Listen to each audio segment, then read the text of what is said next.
Good morning. Welcome to another Sunday morning in the life of Christ. So, continue our study. If you're following along in the book, we're on chapter 20 now. We're now into chapter 20. So, pass it along for those of you who are using the chronological study of the life of Jesus by Gene Taylor. If you're not, it's no big deal either. We use it for an outline. That's about all I use it for. Is you, Chuck? Once in a while, I've looked at some of the questions. Actually, they're better questions than a lot of study guides. Some study guides are very, very simple, but those study guides they're good. That study guide's got some good questions in it. Usually come up with my own stuff as I go along. Today's lesson is one of those things that I read and I can study. No big deal. Coming up with questions, not always the easiest thing. So we'll see where it goes today. Chronological study, we're in chapter 20. Woe to you, scribes and Pharisees, hypocrites. That's the title of today's lesson. So there we go. That's a lesson title of lesson titles. Matt could put that on the sign. People would just, nobody would come in if that was your title, would they? I don't think they would, but that's the title of class. It's all going to be in Matthew 23. That's where we're going to be today. Matthew 23, verse 1, starting there. Then Jesus said to the crowds and to his disciples, the scribes and the Pharisees sit on Moses' seat. So do and observe in whatever they tell you, but not the works they do. For they preach, but do not practice. Verse 4, they tie up heavy burdens, hard to bear, and lay them on people's shoulders, but they themselves are not willing to move them with their finger. They do all their deeds to be seen by others, for they make the phylacteries broad and their fringes long.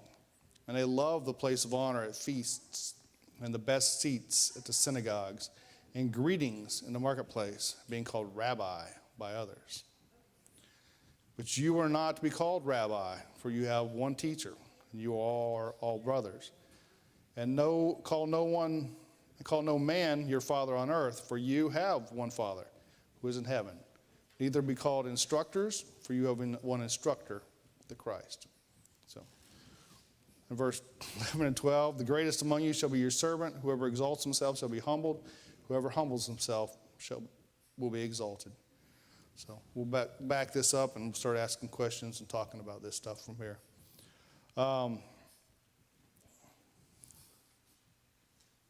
Chris is a good man. Don't tell anybody Chris is a good man.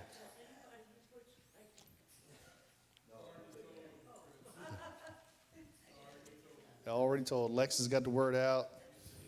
It's on Facebook, Twitter. It's now on YouTube. Tell your daughter it's on YouTube that you're a good man, Chris. I have a big one back there. Yep, I'll bring it. He tries. That's all right. Okay. And I'm happy to be. We're glad you're here too. We're glad you're on demand. All right, so back to verses 1 and 3. What was the role of the scribes and the Pharisees in Jewish culture? What role did they take? What was their responsibility? Govern what? Govern and teaching. Yeah. I thought you said govern and deity, and I said, well, that's kind of right in their minds, but that's probably not what I was looking for. But yeah, governing. They were the Jewish nation had their own laws. They're not necessarily the laws of the land, but they're the laws of people, and they governed that. But you're right, and they were the teachers too, to keep the word in front of people and evaluate that. Chuck?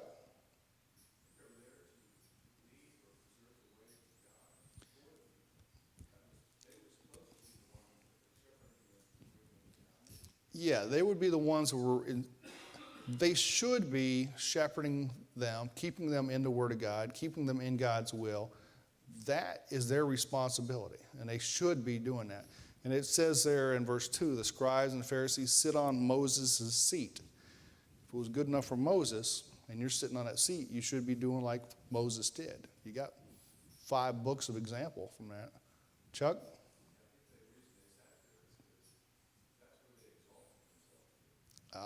Yes. Yeah. We sit on this seat that way everybody can see us. We exalt ourselves almost. It was good enough for Moses. It's good enough for us. It may not. It may be good enough for us. But yeah, they took pride in sitting on that seat. You're right. And it says that really in another verse here. It talks about how they sat in the seats of honor. Kaufman says they were the custodial heirs and terminal beneficiaries of the system which God gave through his servant Moses. They're the last ones with his responsibility. As far as taking care of that with the Jews and everything, this group will be the last ones. It'll change from there. The terminal beneficiaries. I mean, with that responsibility, but there was also benefits. But anyways. What did Jesus tell his disciples to do in relation to the teachings and commands of the scribes and Pharisees? And why? Do what they say, but don't do as they do. That's quite a warning right there, isn't it? Did you give that warning to your own kids? Do as I say, not as I do? You're probably not a good parent if you did.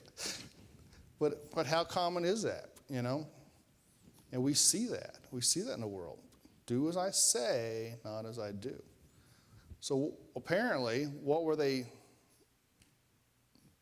Why were they? The why part of that, their teaching was, how would you guess their teaching was?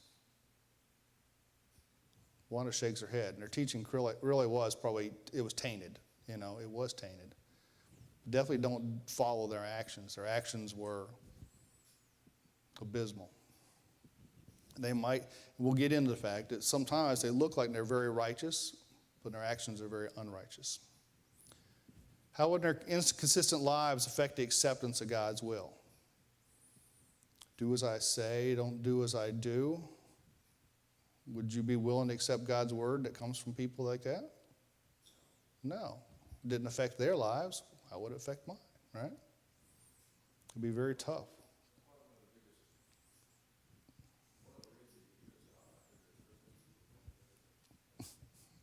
Yeah. Yeah. You do.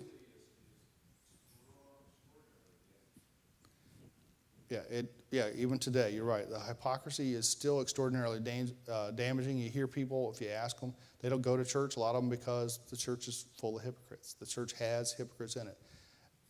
The world's judgment of that is very harsh. You will be judged by one incident in your life versus your whole life. You've seen the headlines where people make a bad choice.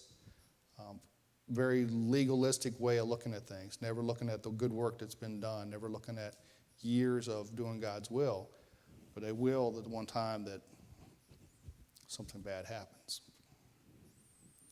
And of course, there are hypocrites. There are some who use that position for ill-gotten gain.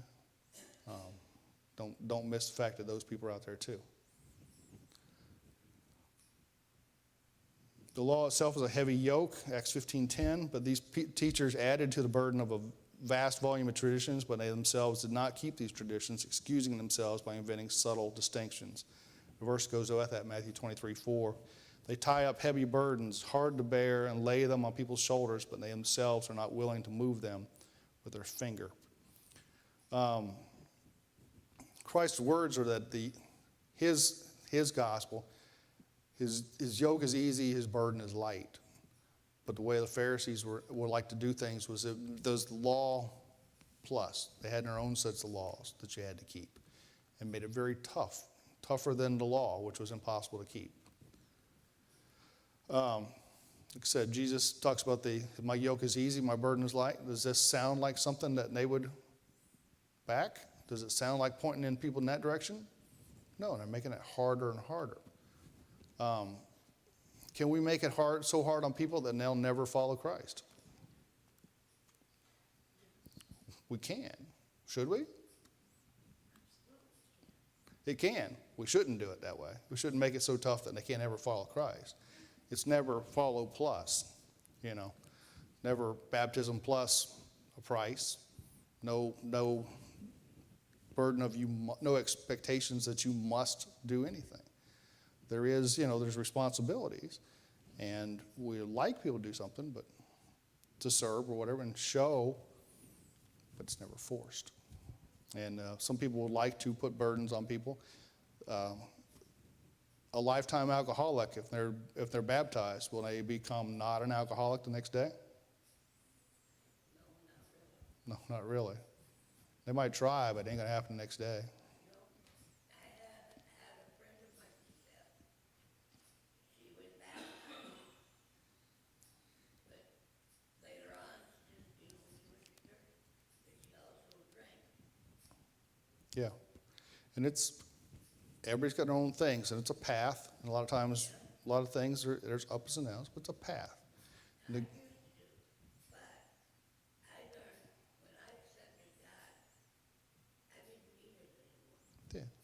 And that's the key. What comes first in your life? That's really the big key, is what comes first in life. What gets you through the small gate?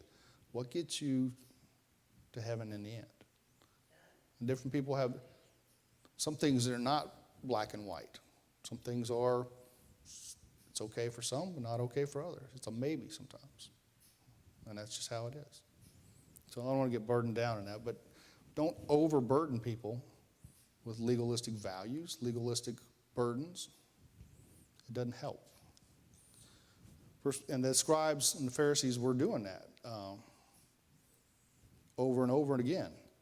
They do all their deeds to be seen by others, for they make their phylacteries broad and their fringes long, so they have a place of honor at feasts and the best seats in the synagogues, and greeting in the marketplace and being called rabbi by others. Jesus calls these people out for doing deeds to be seen by others. I was teasing Betty earlier. Betty brought some tuna. She wanted me to take it up here, so I was teasing her and praising her as I carried her tuna to the stage, which she definitely doesn't want, But these people would. They would make a big scene of it, that I have brought a can of tuna, this giant 14-pound can of tuna. Everybody would know that they brought in a can of tuna. It would be just that way. But not necessarily to help, but to be seen. Teaching the law their job was to teach people the law. It's supposed to be on their heart and on their souls. There's some Old Testament verses that have an allusion that goes with them. And for instance, one is Deuteronomy 11:18. You shall therefore lay up these words of mine in your heart and your soul. And you shall bind them as a sign in your hand, and they shall be frontlets between your eyes. Chuck? Yes, they take this literally. As. It should be like this. Like you should be so invested in the word, it's like you carry it with you everywhere you go. At a time where there was not a printing press. At a time when you couldn't get it on your phone. At a time where the Bible came in a set of scrolls. You couldn't carry it with you. But you're right. And they took this as a very specific thing. They wanted it to be seen. They took 4 passages, Exodus 13, 2 through 10, Exodus 13, 11 through 17, Deuteronomy 6, 4 through 9, just small, Deuteronomy 11, 13 through 22. They would copy these on little strips of paper. This is the first time I've ever seen this, but I saw this in Coffin's notes. They put these on little strips of paper, and they would fold these little strips up, and then they had these little leather-bound boxes that they put them in, okay? So they had 4 of these little boxes, and they would bind these together with a little base, and then they put it on a headband, like that. Does it show up on the screen? Can you see the 4 little books, the 4 little boxes on his head? It's not just one box, it's 4 little boxes. This is what they did. They wore this to show how much they were into the word, that they wore it on their heads. Chuck? Yeah.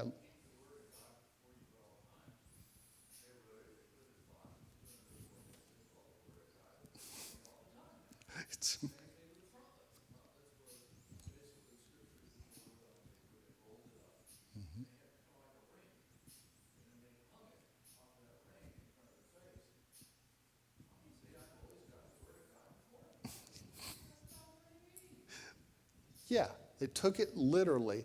that carrying it with them was going to make the difference. But it's carry it with you. Make a difference. So, anyways, I got that picture off the internet. If you wanted to be seen as holier than others, how would you wear your frontlets or phylactery or whatever? Who's got the biggest box on their head is the holiest person, right? It just makes sense, right? Why stop at 4? Why not 14? Why not carry a book on my head, you know? Yeah, why, you know, it's just, why not? That's how that kind of stuff gets out of hand. Where would the very holy, these very holy people, where would they be seated at a feast? Right up front. We've had a couple parables of feasts lately. They would take the front seat. They'd take the biggest chair, the one closest to the roast beast, right? That, the seat of honor, right? One next to the pitcher of iced tea. That's a seat of honor. Do you sit next to the kitchen? Do you sit next to the kids' table? No. That's not a bad idea?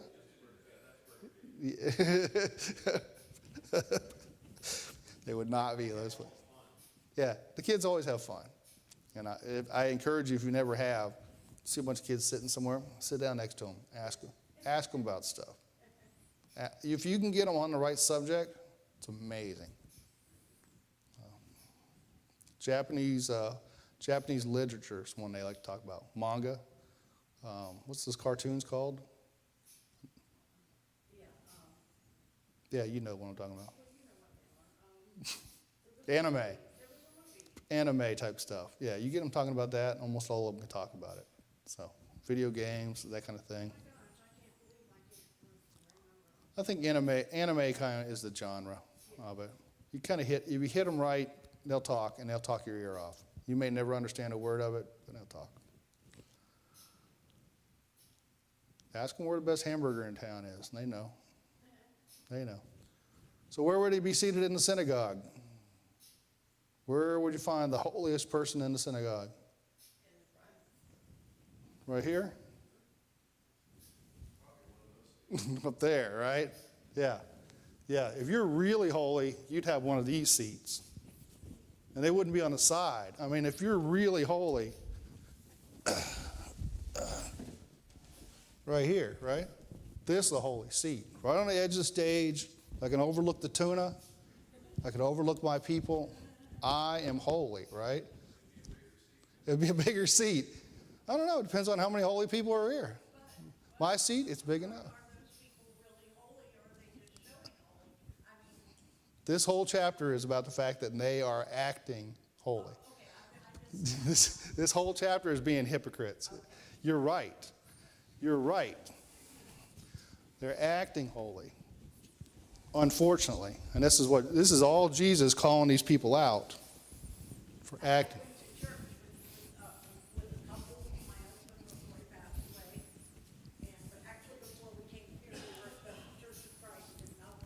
Mm-hmm.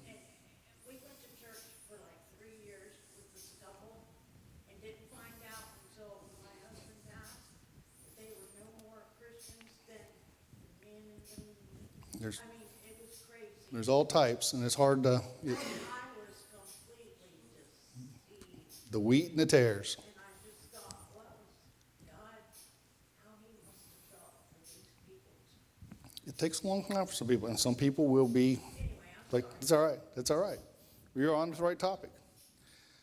How would these very holy men be greeted in the marketplace?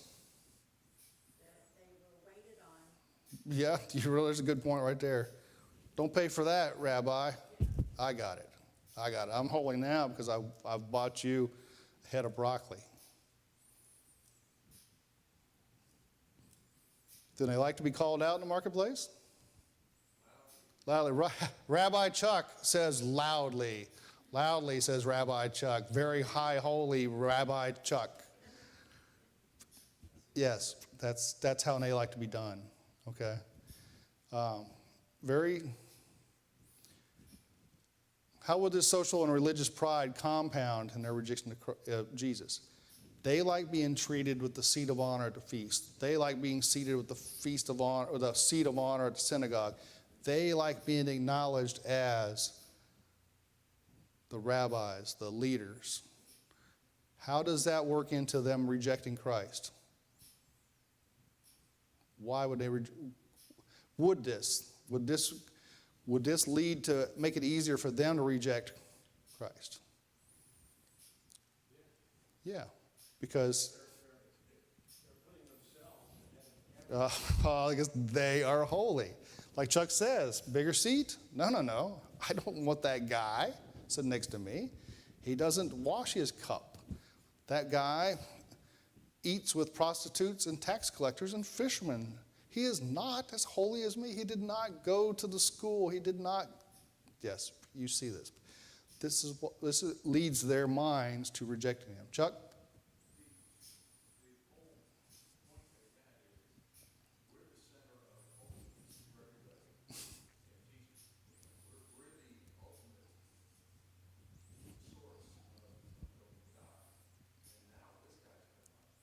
Yeah.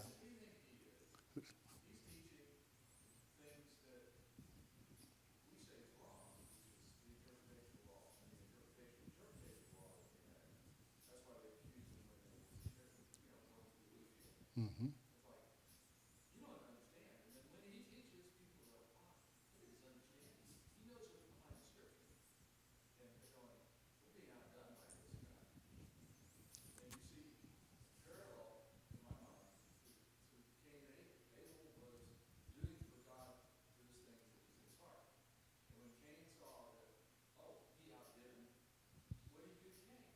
Kill. Yeah. You're right. And I'm glad you brought that up. Abel appears at the end. He appears at the end of this chapter. So that's a good point. They think they're the sinner. They can't stand somebody else bigger and more holy. Somebody's showing them up. And this doesn't fit. It doesn't fit. Verses 8 through 10, but you are not to be called rabbi, for you have one teacher and you are all brothers, and call no man your father on earth, for you have one Father who is in heaven. Neither be called instructors, for you have one instructor, the Christ. So we want to translate rabbi from Hebrew to English.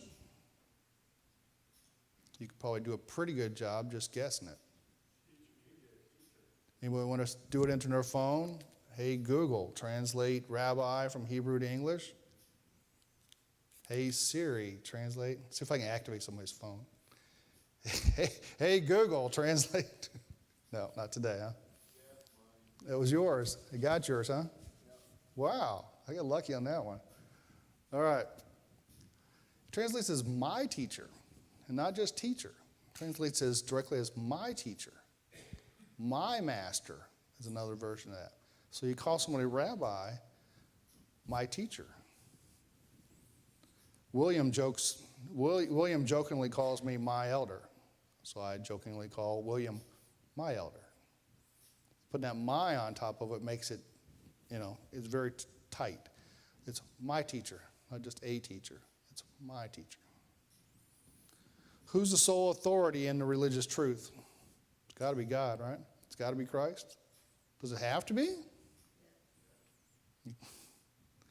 There are some religions have a second book beyond the Bible. A second. You kind of hit on what I've been thinking all the way through this so far. Okay. And that is that here is a prime example of a very early group of men modifying God's word. Oh, yeah. Oh, yeah. You're right. And they modified. They were modifying it to their benefit. Yes. And they benefit. The benefit of being holy at all. No, they benefited greatly from this. Money in their pockets, power, positions. No, you're right. This is it. They benefited greatly, and this is a very early example of that. They twisted it. They didn't help people get to God. They caught all the benefits. Can we rely solely on the astute teachings of educated men? No.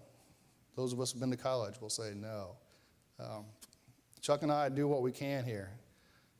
Sometimes I've taught something and later I look at it just a little bit different, I'll do what I can, okay? And I can do what I can. Some of it's from the, I use the Bible. I use study guides. See how did somebody else see it? How did they put it into somebody who took time to put it together with all the other books, the other 65 books of the Bible. And you got to be wary of those. Just because you find a commentary doesn't mean it's a commentary that goes along with everything. I can find you errant commentaries just as well. It's not just the people. It's always the Bible. And that's very key, is use your Bible, analyze it yourself. Titles, when I went to the church school of preaching over in Lakeland, the first class we took was called special topics, and we just thought it was just a placeholder, and they would have a special topic, but actually it was a class on special topics, and each night would be one of the classes was on titles. And a lot of the organizations out here will put titles on men to elevate them. Reverend, Right Reverend, Most Holy Reverend. These are titles by men. And again, jokingly, I call Chad Tagtoe Saint Chad. He just takes on that name. And I'm the cardinal elector. So I'm the cardinal, and he's the saint. And we just, like I said, we greet each other that way. It's just a joke. Could we say, for example, that His Eminence, Prince of the Apostles and Vicar of Christ, His Holiness Simon Peter, the Pope of all Christendom, was once withstood to his face by the Right Reverend Monsignor Paul, Metropolitan and Bishop of Ephesus? Don't you dare, don't. It's Peter, it's Paul. They're apostles and good men. But you want to put all the titles that people can put on things, these are titles of men. And they wouldn't. They're fishermen. They're fishermen. And I think they took that to their graves. They're fishermen. Verse 11, the greatest among them shall be your servant. Whoever exalts himself will be humbled, and whoever humbles himself will be exalted. The greatest among us isn't the one with the biggest phylactery or the coolest title. It's the one who is the blankety blank. Most humble. That's it. Most humble. Not coolest hat band. Coolest title. They're cool, but not that. Most humble. Oops. Lack of humility is at the bottom of practically all the trouble that ever came to the church. Kaufman's statement. Probably not too far off on that. There are 7 woes in this chapter. There are 8 woes if you use King James. There are 7 in a standard one. Verse 13, but woe to you, scribes and Pharisees, hypocrites, for you shut the kingdom of heaven in people's faces, for you neither enter yourselves nor allow those who would enter to go in. I'm listening to an audiobook right now of The Hobbit. I love The Hobbit. The guy does all the voices and he sings all the songs. I could just see him, but woe to you, scribes. I could just hear this. I don't know why. So why does Jesus call the scribes and Pharisees hypocrites? Because they are, Chuck said. Huh? Because they're hypocritical. There you go. I don't even need to teach anymore. It's yeah.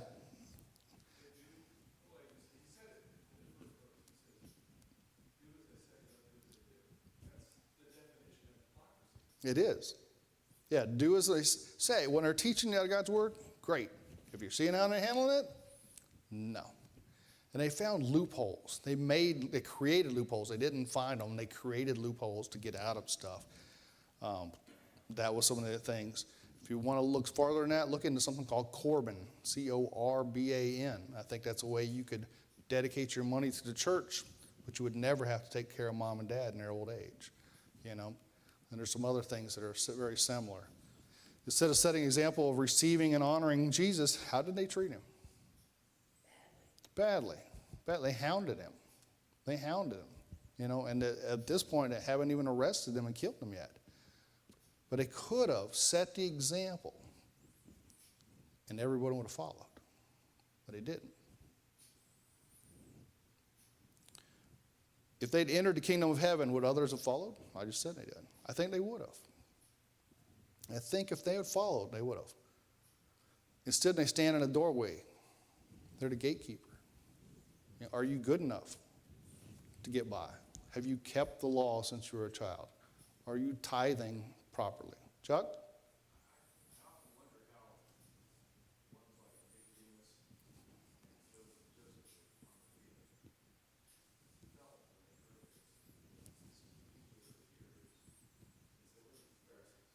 Yeah.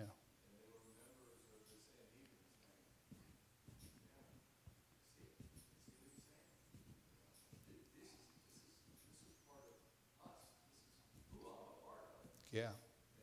It's a brotherhood. Yeah, he's talking to, like you say, the 70, the Sanhedrin. He's talking to these people. It's like, well, Acts chapter 2, cut to the heart, talking to me. And those guys had to. You see it in their actions of burying Jesus, Nicodemus and Joseph of Arimathea. You see that in their action. Nicodemus had already come to Jesus, John 3, is that where it's at? Yeah, John 3, he'd already come at night, but looking. Yeah, these are their brothers. They stand in the doorway to keep people out. Why is it a woe to them? Woe to these people? You should have brought people to God, and they'll pay the penalty on that. You neither yourselves nor allow those who would enter to go in. Second woe, verse 15. Woe to you, scribes and Pharisees, hypocrites, for you travel across sea and land to make a single proselyte, but when he becomes a proselyte, you make him twice as much a child of hell as yourselves. So what happened to verse 14? I got it on the bottom. Woe to you, scribes and Pharisees, hypocrites, for you devour widows' houses, and for a pretense you make long prayers. Therefore you will receive the greater condemnation. It's on some texts. It's not on others. If you do a study on how we got the Bible, which I recommend for those who believe, I recommend a book called, a guy named Lightfoot wrote it. I believe he writes, F.F. Bruce writes one, I think, and then Lightfoot, Gordon? It's not Gordon Lightfoot. That's the singer. Yeah. Tells how we got the Bible. I don't recommend it for not believers. I do recommend it for believers. I got another guy, his name is Lightfoot, not Gordon Lightfoot. Okay, but his name's Lightfoot. How we got the Bible is the name of the book. But basically, they've got scraps of paper. They got whole collections. They put this together, and as they do, well, it's on some, but not on others. And some are older, and some are newer, and they left it out. We're okay with it. It goes along with everything else. What's up? What's a proselyte? Converted from Gentile to being a Jew, right? 6 minutes, 5 minutes. Neil Lightfoot, sorry, that's him. Neil Lightfoot, that's his name. Thanks, Steve. Neil Lightfoot's the guy who wrote the book on how we got the Bible. There's been one in the library. There's been probably a dozen in the library. They're never in the library. I recommend it, and it disappears. Neil Lightfoot, yep. How we got the Bible. It's an excellent book. Okay, so proselyte is someone who converted from being a Gentile to being a Jew. You can use the same aspect to go from worldly to becoming a Christian. We don't usually use that word, but that's the same kind of process. Was it wrong to convert a Gentile to Judaism? No. What's it really take to become a Jew if you're not a Jew? A lot, right? And we know circumcision is part of that, but I mean, you got to convert your heart. The process is the things they believe in, the feasts, the festivals, their trust in God. It's a lot to it. It's not just saying I want to be a Jew. To really convert someone. What did the scribes and Pharisees do wrong? They didn't turn them into followers of God. They turned them into Pharisees. They turned them into scribes. They turned them into following a system like they were in. I will bring you to Judaism, but my form of it is what they brought them into. So it says, makes them twice as much a child of hell as yourselves. I know it's very strong language that you wouldn't expect, but that's what they were brought into. There were two classes of proselytes of the gate who were not circumcised, no accepted portions of Judaism. And are proselytes of righteousness who became true converts. Some of the noblest names in the New Testament are found among such proselytes. There's some in the lineage of Christ. They become true proselytes. They become Jews. There are some who take it on in name only. So there it is. There's part of it, but their big sin was making more Pharisees. What could be wrong with proselytizing someone to be a religious system rather than to Christ crucified? You kind of missed the point. Or like I say, whatever problems are there, compound. They're compounded is what really happens. Third woe, verse 16. Woe to you, blind guides, who say, if anyone swears by the temple, it is nothing. But if someone swears by the gold of the temple, he is bound by his oath. You blind fools, for which is greater, the gold or the temple, which made the gold sacred?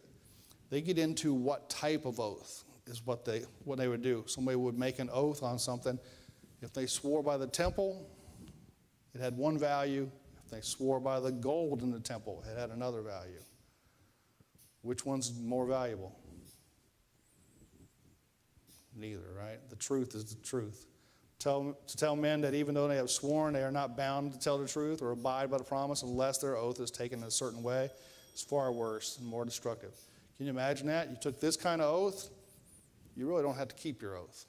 It's that kind of oath. That's the one that really matters. Why don't the truth be the truth? That's some of their things, small distinctions. I'll read the verses just to get them out of the way. If you say anyone swears by the altar, it's nothing. Anyway, so we'll skip those. That's the third one. Let the truth be the truth. Don't find loopholes. Don't find ways around it. Don't create those ways. Verse 23, woe to you, scribes and Pharisees, hypocrites, for you tithe mint and dill and cumin and have neglected the weightier matters of the law, justice, mercy, and faithfulness. Those who ought to have done without neglecting the others. Those you ought to have done without neglecting the others. You blind guides, straining out a gnat and following a camel. They would take care of the tiniest details. When they tithe, they gave 1/10 of everything, not just 1/10 in their paycheck. It says mint, dill, and cumin. You put salt on your dinner today, find 1/10 of that and give that to God. Not 1/10 approximately, 1/10.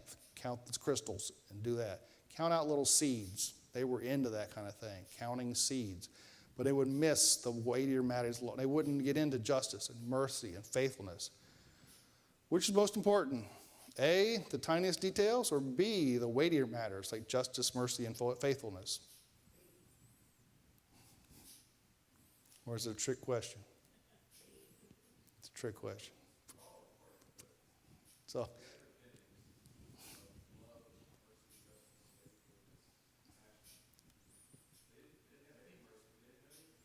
right. They're going to squeeze it out. If you didn't pay it, they're going to squeeze it out. You're right. They didn't have that. They treated people badly. They hurt the widows. They hurt the orphans. A lot of ill-gotten gain. But they counted seeds. Steve?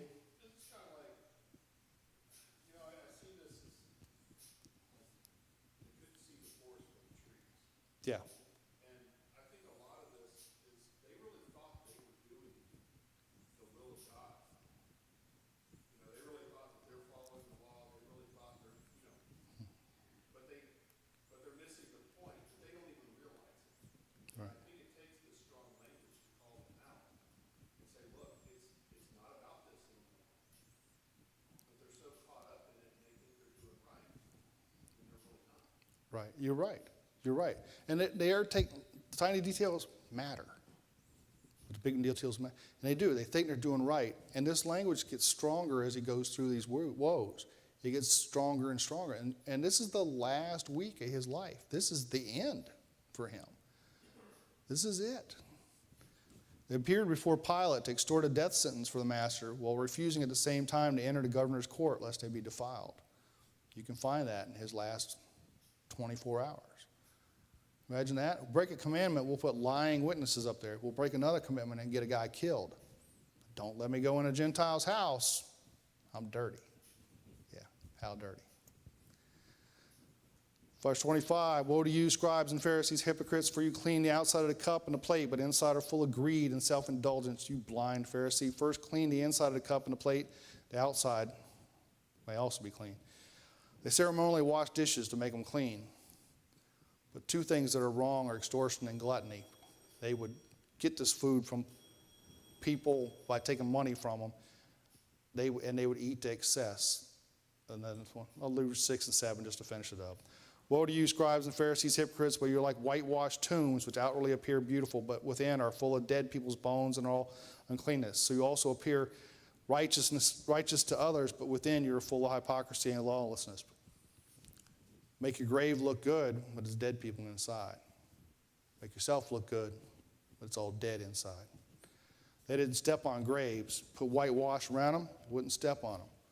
What's in the grave? Bones. After time, it's dust, it's dirt. It's just dirt. But don't make yourself look big for that. 29 and 30, woe to you, scribes and Pharisees, hypocrites, for you build the tombs of the prophets and decorate the monuments of the righteous, saying, if we had lived in the days of our fathers, we would not have taken part in shedding the blood of the prophets. This is the seventh woe. And they said, if we were alive when the prophets came, we wouldn't have killed them. And Jesus is like, I'm right here. Who are you talking to? They kill him in just a matter of days. God sent his ultimate prophet. He sends his son, and they kill him. As they say, we would never, ever, ever do this. Thus you witness against yourselves that you are sons of those who murdered prophets. Fill up then the measure of your fathers. You serpents, you brood of vipers, how are you to escape being sentenced to hell? Therefore I send you prophets, wise men, and scribes, some of whom you will kill and crucify, and some you will flog in your synagogues, and persecute from town to town, so that on you may become the righteous blood shed on earth, from the blood of the righteous Abel to the blood of Zechariah, the son of Berechiah, whom you murdered between the sanctuary and the altar. Truly I say to you, all these things will come upon this generation. This is the curse that he puts on these people. The blood of murdered people to be on you, from Abel on through. That's a big penalty. You aren't righteous with murderous blood in your hands. I'll end it there. Sing the wondrous love.